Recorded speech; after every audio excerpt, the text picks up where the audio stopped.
السلام عليكم وفتحية عبسية وصون نقطي خيري برواقة ندين رجيني أميال كستوى شوكتان نبت قليو إيو بش إيو برواقو إلهي إذنكي and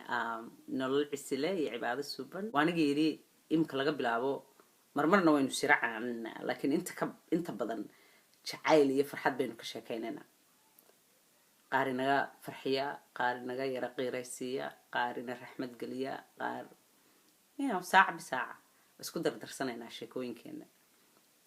waayo noloshu de farxad kaliyana maaha maaragtay ciil iyo muraar dalac kaliyana maaha waa isku dhex jirtaa marka sheekooyinkana waa inaan isku dhex tirsanaa ala kulli xaal sheekadani af Ingiriisi waxa lagu yiraahdaa I thank God for unanswered prayers af Soomaalina waxay noqonaysaa marka balin Ilaahay waxaan ugu mahadnaqayaa ducooyinkayga aan aqbalin that's it ducooyinkayga aan aqbalin sheekadu waa it's a love story waa sheeko jacayla waxay ku saabsan tahay inaan yeelan iyagoo yar isbartay is jeclaaday high schoolka labadaba qorshuha ay ugu jirtay inay high schoolka markay ka baxaan ay college la aadaan dabadeetana jaamacadda markay ka baxaan ay iskuursadaan laakiin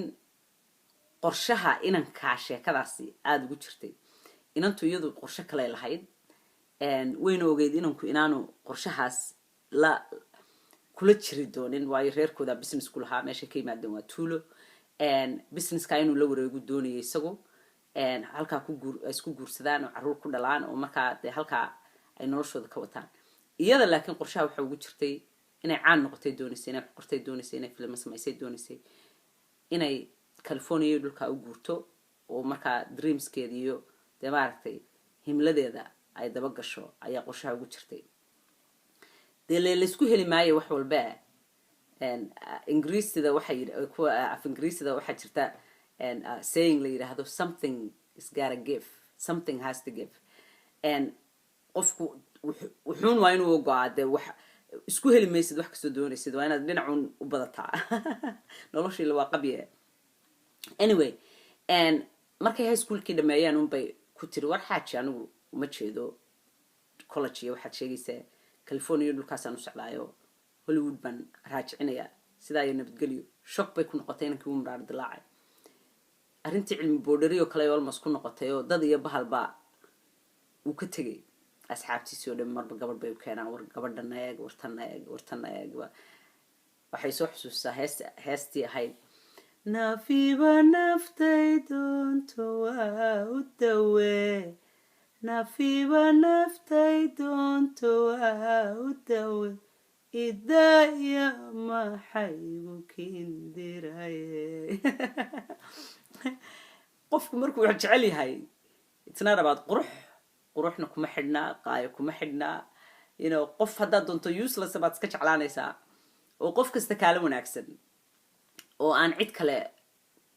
aanay ku maraynin walkii cilmi boodhare muxuu yiraahday quruximaan leedahay lagu qaboobayo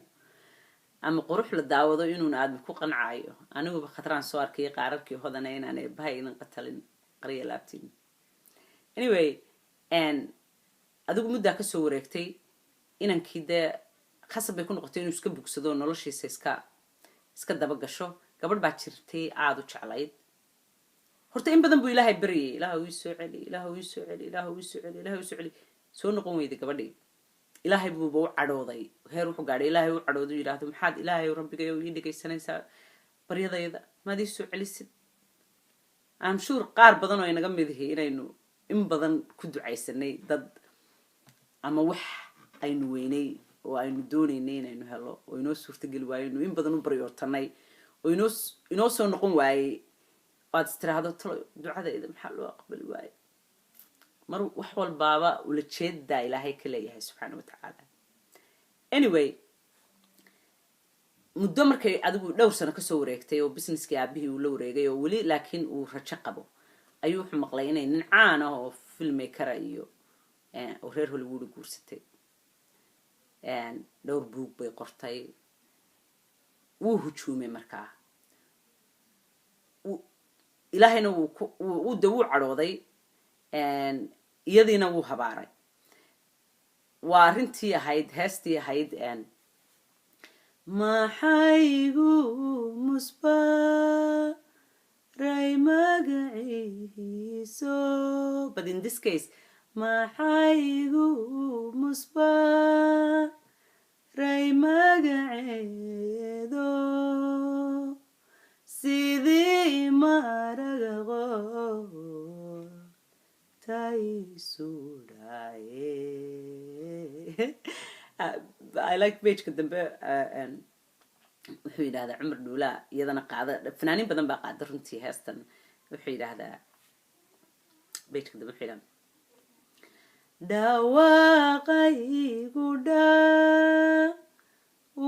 kugu noqoyo dhawaaqaygu dhaawac kugu noqoyo anigon ku dhaqtaarin laguma dhayo igago rabbiyo igago gabadha iga maydh anaa bedelintaa. Anyway, muddo kadib 18 sano kadib ay soo noqotay isagoo gabadhii jeclayd guursaday kaga dhigay qofkaad jeceshahay haddaad weydo ku jecel iska jeclo kind of thing. Anyway, gabadhii buu guursaday, 2 carruur isu dhaleen, life yaro qurux badan, businesska aabihii buu la wareegay. laakiin mar walba dee qofka aad dhabta u jeceshahay geed buu ka beertaa halkaa qalbiga wadnaha oo dhidibadu u asmaan oo way adag tahay sida xididada loo soo rujiyaa. hadduu xataa geedku dhinto oo caleentu daadato dusha sare xididadu ciyaartaa kuma dhintaan. gabadhii baa soo noqotay, fariin bay usoo dirtay, waxay tiri hooyadeedaa dhimatay, way soo noqotay, waxay tiri waxaan doonayaa inaan arko. dad bay usoo dirtay, markii hore uu ka yaro warwareegay, adigu finally hadduu imanaya bay tiri meel ay ku ballami jireen oo leeg aho biyo mareena, ay tiri halkaa haygu yimaado. maalmaha ka mid a maalin walba way tegi jirtay, markaa meeshii bay fadhiisan jirtay. maalmaha ka mid a unbay dhinaceeda eegtay, isagiioo soo barbar fadhiistay. way sheekaysteenoo waxay u sheegtay dee waxay tiri wax walboon doonaya anigu helay, laakiin jacayl dee dhaba maan helin. mar keliyu kaasi ahaa, adiguna ahaa. isagu wuxuu yidhi de mar walba waan iska kaa filayay inaad marun igu soo noqon doonto oo aad gundaha ay qabsan doonto. laakiin imika markaan kuu fiirsaday iyo qofkaa tahay, xaaskaygana imika aan dib u eego iyo noloshayda, waxaan rumaystay inuu ilaahay mar walba aniga wax wanaagsan ila rabay oo i xeerinayay. waxa ii wanaagsan mar walba ilaahay xeerinayay. waa halkaynu inagu ka nidhaahno wax khayr kuu ah, waxaad isleedahay shar buu kuu yahay oo khayr kuu ah baa jira, laakiin markaad ku dhex jirto dee ma fahmi kartid. marka intuu kaco buu odhanayaa de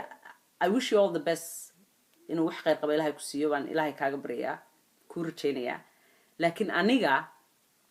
anigu waxaan ku xamdi naqayaa ducooyinkaygii aanu ilaahay ii aqbalin ayaan ku xamdi naqayaa. waayo u malayn maayo inaynu isku raagi lahayn inagu.